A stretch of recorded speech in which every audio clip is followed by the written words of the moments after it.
한 절입니다. 누가복음 22장 44절 함께 한 목소리로 읽도록 하겠습니다. 예수께서 문에 차서 더욱 간절히 기도하시니 땀이 핏방울같이 되어서 땅에 떨어졌다. 아멘.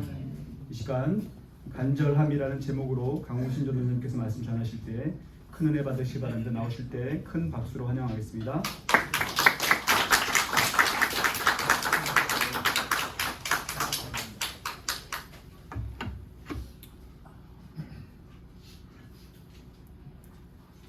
참 뭘 하려고 하면은 저 주의를 하려고 하면은 방해하는 게 참 많은 것 같아요. 지금 유튜브 라이브가 안 되고 있습니다.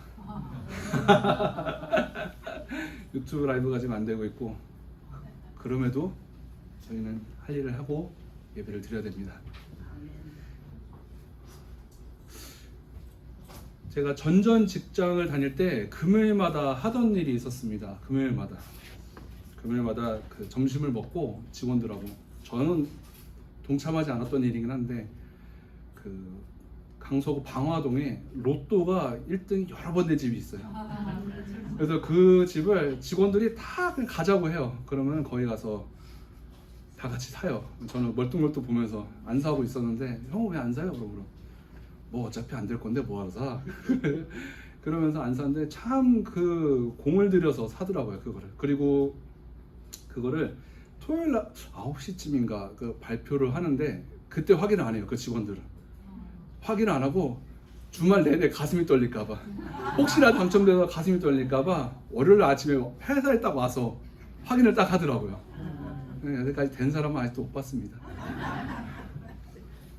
많은 사람들이 이제 그런 돈에 대해서 굉장히 갈급하며 살아가고 있고, 되게 보면은 지금 우리나라가 살아가고 있는 세상 자체가 어쩔 수 없이 돈을 향해 갈 수밖에 없는 것 같아요. 또 그렇다고 해서 교회를 다니니까 돈을 무시해라, 돈을 뭐 다 갖다 팔아야 된다, 뭐 이런 거는 주님도 원하시는 방법은 아니고, 그 돈과 교회, 하나님과 주님과 세상 속에서 어떻게 균형을 잡고 살아가야 되는 거가 우리가 믿음 생활하는데 가장 중요한 요점인 것 같습니다.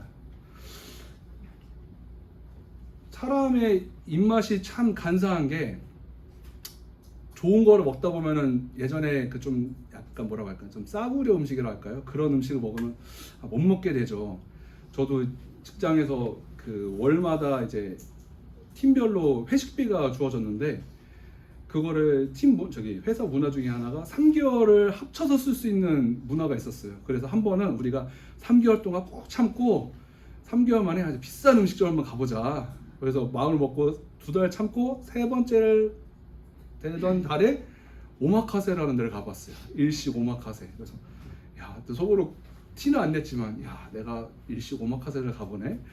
그러면서 딱 갔죠. 한 사람은 거의 20만 원 꼴이었던 것 같은데, 그러면 그 비싼 게 아니래요.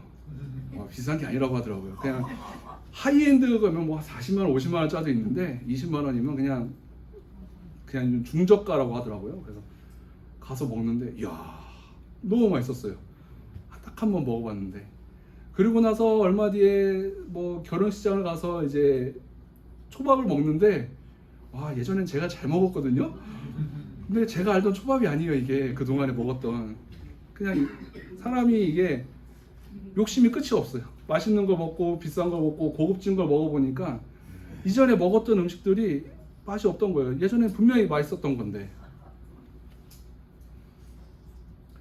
이렇게 사람의 욕심은 끝이 없습니다. 욕심은 끝이 없고 계속 부어도 그 끝이 없는 것 같습니다. 하루는 예수님께서 갈릴리 주변으로 많은 병자들을 고치면서 사역을 하고 계셨습니다. 여러 기적과 이적들을 나타내셨고, 그에 따라서 사람들이 많이 몰려들었습니다. 그러다 어느 날 강가에서 이제 배 위에 올라가셔서, 산 중턱 배 위에 올라가셔서 말씀을 전하기 시작하셨어요. 근데 말씀을 전하는데 대략 한 5,000명쯤 모였다고 하더라고요. 5,000명쯤 모여가지고 그 예수님 말씀을 쟁일 말씀을 듣고 다들 감동받고 은혜 받고 막 그러고 있었는데, 저녁 때쯤 되니까 다들 허기가 졌어요. 배가 고팠고, 예수님이 그거를 이제 인지를 하셔가지고 제자들을 불러가지고 얘들아, 이 사람들 밥을 어떻게 먹여야 될까? 이거 좀 해결 좀 해봐라. 특히 빌립, 너 이거 어떻게 해결했으면 좋겠니? 근데 빌립은 약간 소심하고 좀 신중한 성격의 소유자였어요. 빌립은 속으로 생각했어요. 이 사람들을 한 5천 명을 먹이려면 대략적으로 8개월치 월급이 있어야 되는데 이 돈을 어디서 구하지? 예수님, 불가능할 것 같아요. 근데 그 중에 이제 행동대장 안드레가 있었어요. 안드레는 그 사이에 사람들 사이를 다 다니면서 당신 뭐 갖고 있는 거 있어요? 먹을 거 있어요? 먹을 거 있어요? 하고 물어보면 다녔는데 어떤 아이가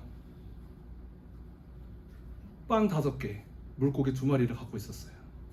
그래서 그럼 그거 갖고 와라. 예수님이 그 오병이어를 들고선 감사함과 기도를 드리고 축복함으로 거기 있는 사람들이 나눠줬더니 모든 사람들이 먹고 배불러서 남았다는 그런 기적이 나타났습니다. 사실 좀 믿어지시나요? 오병이어 빵 5개와 물고기 2마리로 5천 명을 먹였다. 죄송합니다. 저는 좀 이론적으로는 좀 이해가 안 갑니다. 하지만 믿음으로 믿습니다. 믿음으로 믿는데 이런 기적들을 그 당시에 겪었던 사람들은 예수님이 더욱더 놀라운 존재였어요. 어떻게 이런 그동안 볼 수 없었던 기적이 저 사람을 통해서 나타나는가. 그래서 사람들은 그거에서 감동을 받고 그날 헤어졌지만 그 다음날 돼가지고 또 예수님이 강 건너로 가셔서 말씀을 전하기 시작했는데 그 사람들이 그대로 강 건너까지 쫓아왔어요. 근데 예수님이 그 사람들의 심중, 마음의 중심을 보고 꿰뚫어 보시고 하시는 말씀이 너희가 나를 찾아온 것은 기적을 보았기 때문이 아니라 빵을 실컷 먹었기 때문이다. 그 사람들이 찾아온 거는 예수님의 은혜와 말씀과 그 존재 그 자체로 감동을 받아서 쫓은 게 아니라 그 빵, 예수님이 기적을 통해서 만들어내신 그 빵을 얻기 위해서 건너온 거예요. 그 사람들이. 그렇다면 그들이 진정을 원한 것은 예수님입니까? 아니면 빵입니까? 예수님의 가르침입니까? 아니면 예수님을 통해 얻게 되는 아주 작은 이익입니까? 그들은 결코 예수님만으로 만족할 수 없었던 존재들이었습니다. 예수님은 실망한 그들을 향해서 한탄하시면서 말씀하십니다. 내가 생명의 빵이다. 내게 오는 사람은 굶주리지 않을 것이며 나를 믿는 사람은 절대로 목마르지 않을 것이다. 이런 말씀에 예수님을 따르던 그런 사람들은 다 떠나갔습니다. 거의 남지 않았다고 해요.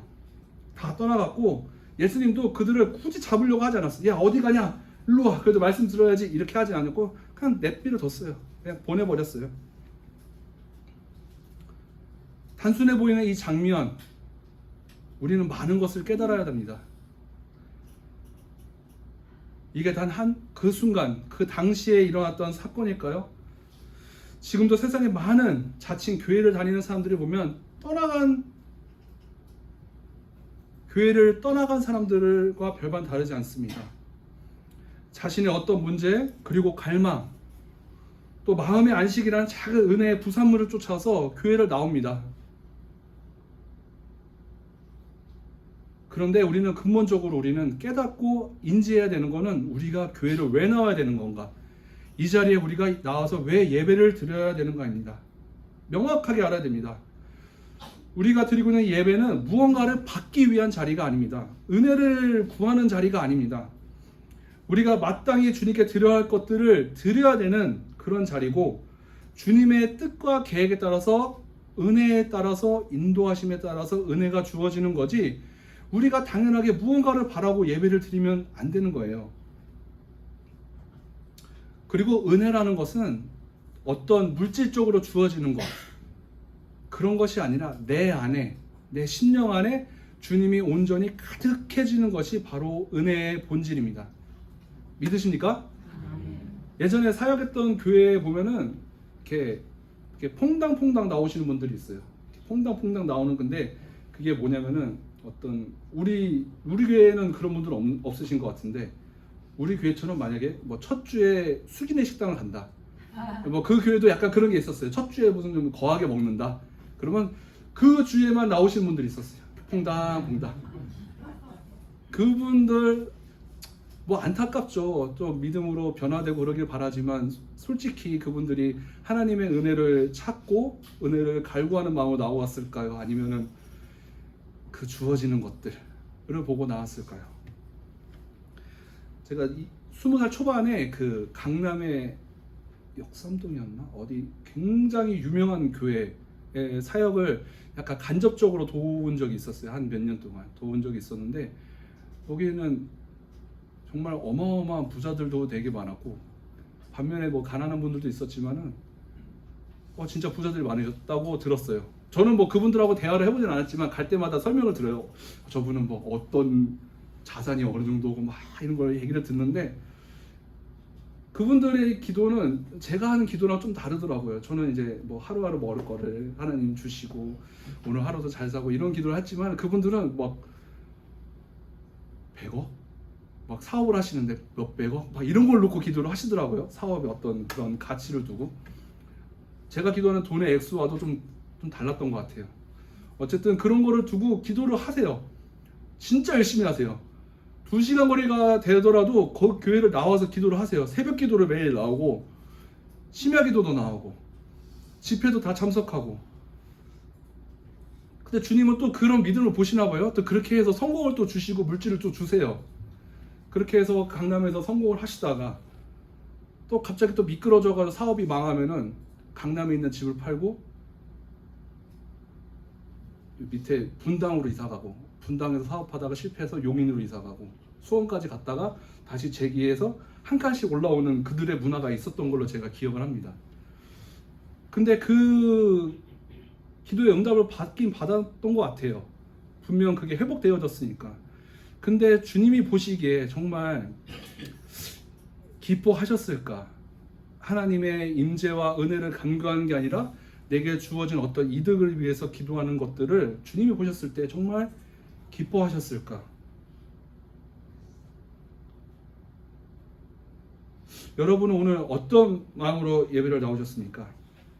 정말 기대하는 마음으로 주님께 특별한 은혜가 나한테 임할까? 우리 오늘 정말 성령의 충만을 받는 귀한 시간이 될까 하는 기대함으로 나오셨습니까? 아니면은 몸도 피곤하고 좀 주중에 너무 바빴는데 오늘 좀 영상 예배로 좀 드리고 또 집에서 좀 쉴까? 아니야, 최면이 있지, 나가야지, 뭐 이런 마음으로 나오셨습니까?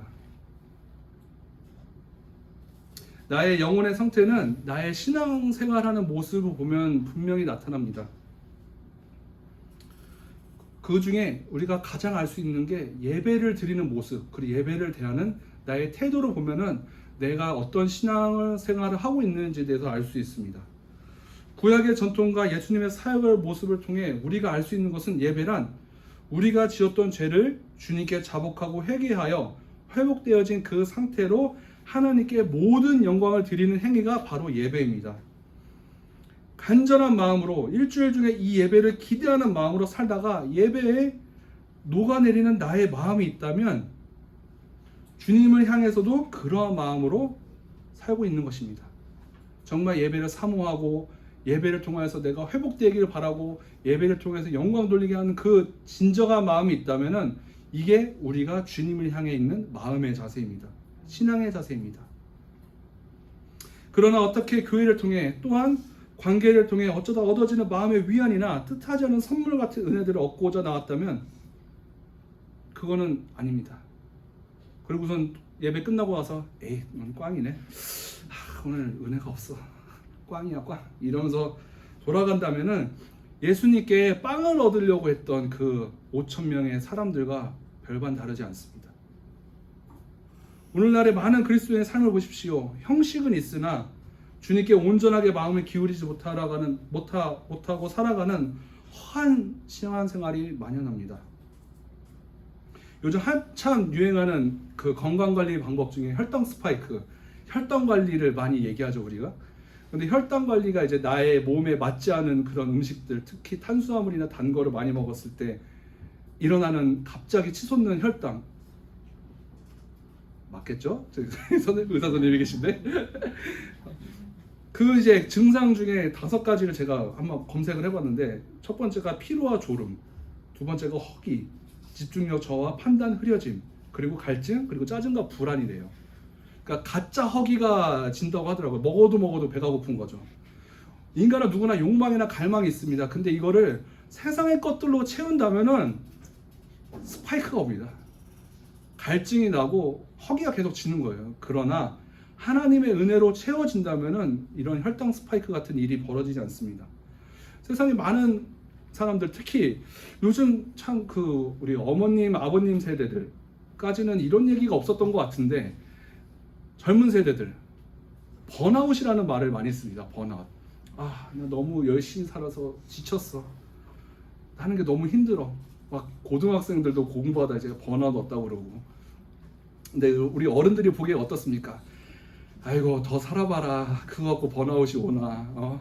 이런 생각으로 바라보실 텐데 번아웃이 온다고 합니다.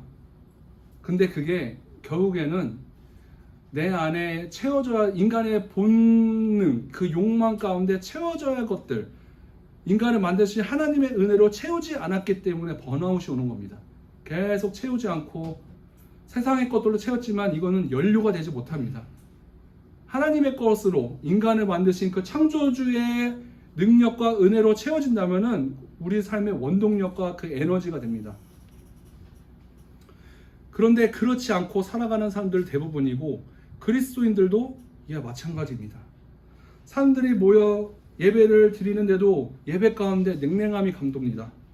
예배에 참석하고 헌금도 하고 봉사도 하지만 이 움직여지는 모든 동기가 하나님을 향한, 주님을 향한 간절함이 아니라 나의 그냥 인간적인 갈망 또는 의무감에 하는 것들이 너무나도 많습니다. 예전에는 예배의 봉사, 예배 순서를 받고 그리고 뭐 교회에서 헌신 봉사하는 것을 요구했을 때 굉장한 큰 영광으로 생각했어요. 교회에서 나를 못하는 사람들은 제발 어떤 뭐 헌금위원이라도 대표기도도 한번 시켜주면 어떠나 이런 마음으로 살았는데 요즘은 순서를 시키면 부담스러운데요. 대부분 좀 약간 거부하는 경향이 있습니다. 그걸 영광으로 좀 생각하지 않더라고요. 예수님이 산탄하시던 그 세대와 같은 시대가 저는 지금도 동일하다고 생각합니다. 피리를 불어도 춤을 추지 않고 가슴을 쳐도 더 이상 애곡하지 않는 시대. 우리들의 일반적인 신앙의 모습입니다. 이 모든 것은 교회 안에 무언가 결핍되었기 때문입니다. 이 결핍은 바로 주님을 향한 갈망입니다. 간절함. 주님을 향해 진정으로 갈망하신 적이 언제였습니까? 이러한 마음을 가지고 흐느끼며 간절히 기도한 것이 언제였었나요? 살아계신 하나님을 향한 간절함, 목마름으로 오늘도 우리도 주님과 교회 가운데 임재하기를, 예배 가운데 임재하기를 기도하신 적이 언제이십니까? 오늘 요즘 신앙생활에 감격이 있으신가요? 막 말씀을 읽고 예배를 듣고 설교를 듣고 또 내 개인적인 큐티 시간을 가질 때 막 감동이 일어나시나요?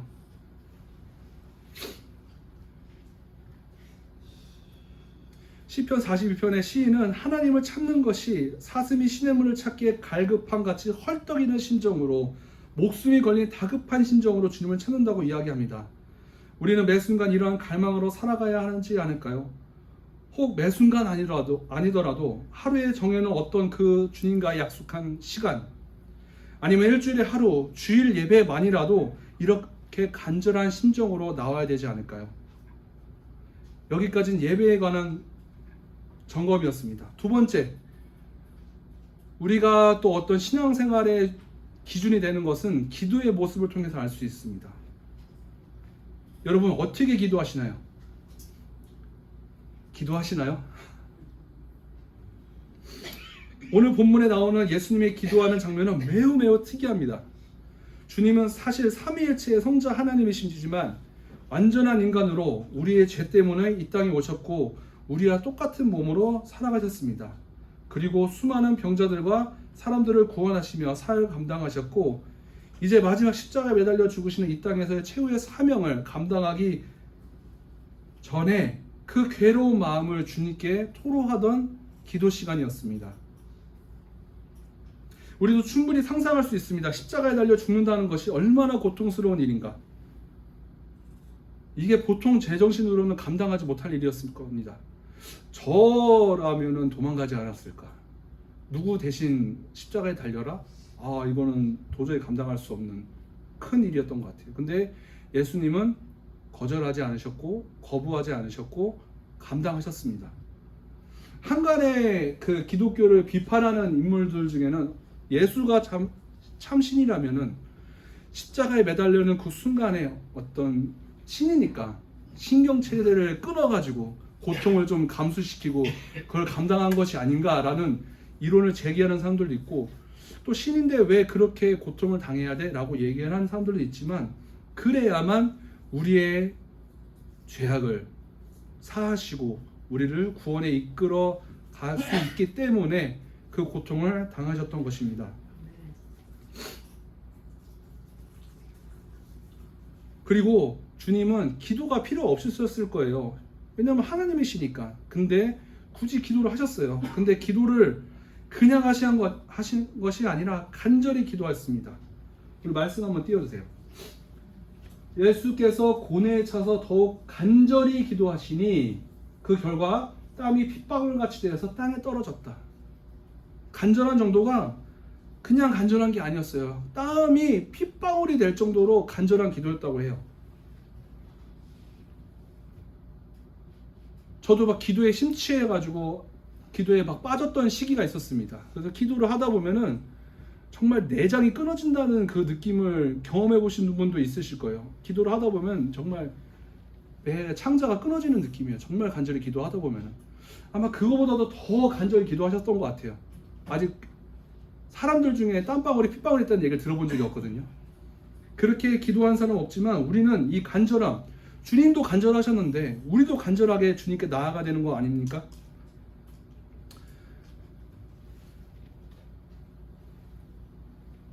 예수님이 사역하시던 그 시대에 한 거지가 있었습니다. 거지. 앞이 보이지 않던 거지. 이들의 삶은 그냥 누가 갖다 주고 음식을 갖다 주고 그리고 거적대기를 줘야지 그걸로 그냥 겨우 연명해서 살아가는 아주 거지가 있었어요. 맹인. 근데 거지지만 그 자신들이 얻어야 될 것들, 먹을 거나 거적대기를 얻기 위해서는 골목에 숨어 있는 것이 아니라 광장 귀퉁이에 있어야 돼요. 그래야지 오고 가는 많은 사람들 가운데 부스럭이라도 그 받으면서 살아갈 수 있었으니까. 근데 이 맹인들이 아시다시피 귀가 되게 밝았습니다. 구석에 처박혀서 누가 또 눈에 띄일까봐 또 이렇게 얌전히 있지만은 사람들이 오며 가며 하는 얘기를 다 듣고 있었어요. 그런데 어느 날 갑자기 소문에 사람들이 기적을 행하고 이적을 행하고 병든 자를 고치고 귀신을 쫓아내고 그런 인물이 나타났다는 얘기를 들었어요. 이거 뭐지? 솔깃했겠죠? 그러다가 어느 날 갑자기 저 멀리서 궁중 소리가 들립니다. 웅성웅성. 무슨 일이지? 무슨 일? 계속 귀를 기울입니다. 웅성웅성. 그 소리 점점 커집니다. 그랬더니 소문으로 듣던 그 예수님이라는 얘기예요. 그랬더니 이 맹인이 그 많은 맹인들 중에서 한 맹인이 외칩니다. 다윗의 자손 예수여 나를 불쌍히 여기소서. 맹인이 조용히 다윗의 자손 예수여 나를 불쌍히 여기소서 이렇게 했을까요? 많은 사람들과 시끄러운 그 소란 가운데 자신이 주목받아야 됐기 때문에 정말 큰 소리로 간절하게 외쳤을 겁니다. 다윗의 자손 예수여 나를 불쌍히 여기소서. 그럴 때 사람들은 그를 막았습니다. 조용히 해. 가만히 있어. 이게 어디라고 나서. 그렇지만 그 맹인은 더 간절히 외칩니다. 다윗의 자손 예수여 나를 불쌍히 여기소서. 그럴 때 예수님이 듣고 돌아서서 그 맹인을 고쳐주십니다. 그 고쳐주실 때 그 맹인의 심정이 어땠을까요? 그리고 예수님께 나아갈 때 그 맹인의 심정은 어땠을까요? 우리가 상상을 해봅시다. 우리가 하수구에 빠졌어요. 누군가 구해달라고 해야 돼요. 그럴 때 우리가 그냥 조용히 구해주세요, 살려주세요 이렇게 할까요? 목에 터져라 외치겠죠. 살려주세요, 살려주세요. 이런 간절함, 이 간절함이 우리가 예수님과 주님을 향해서 가져야 되는 간절함입니다. 신학교를 다니다 보면은 많은 무리들이 있습니다. 신학적으로 색깔도 다르고 추구하는 것도 다른 무리들이 있는데, 제가 다닐 때 그 건물 지하에 정말 그 곰팡이가 가득한 기도 굴이 있었어요. 아무도 관리를 안 하는. 근데 그 굴에 정말 사람들이 많이 있었어요. 매 시간마다 거기서 부르짖고 기도하는 사람들이 있었는데 정말 환경은 열악했어요. 학교에서 그걸 왜 관리를 안 해줬나 모르겠어요. 다른 데는 다 리모델링도 하고 수선을 해줬는데 거기만 수선을 안 해주는 공간이 있었는데 지금은 없어졌대요. 근데 그때 당시는 기도하는 사람들이 정말 많이 있었어요. 그리고 거기뿐만 아니라 그 강당에도 항상 기도하는 사람들이 있었는데, 그 기도를 부르짖는 기도파가 있었고 부르짖지 않는 기도파가 있었어요. 근데 부르짖는 기도파는 제가 오늘 설교했던 마음으로 기도를 했던 것 같아요. 근데 부르짖지 않던 기도파, 이 사람들이 항상 얘기하는 건, 야, 하나님이 뭐 기머거리냐? 전능하신 하나님인데 그 기도를 안 듣겠냐? 조용히 좀 해! 하는 기도파가 있었어요. 그래서 통성기도에 대해서 굉장히 반대하고 막 몸서리 치는 사람들이 있었는데, 근데 성경은 그렇지 않습니다. 부르짖는 자에게 하나님이 응답하신다고 하셨습니다. 맹인의 마음으로 부르짖어야 됩니다. 주님께 나아가야 됩니다.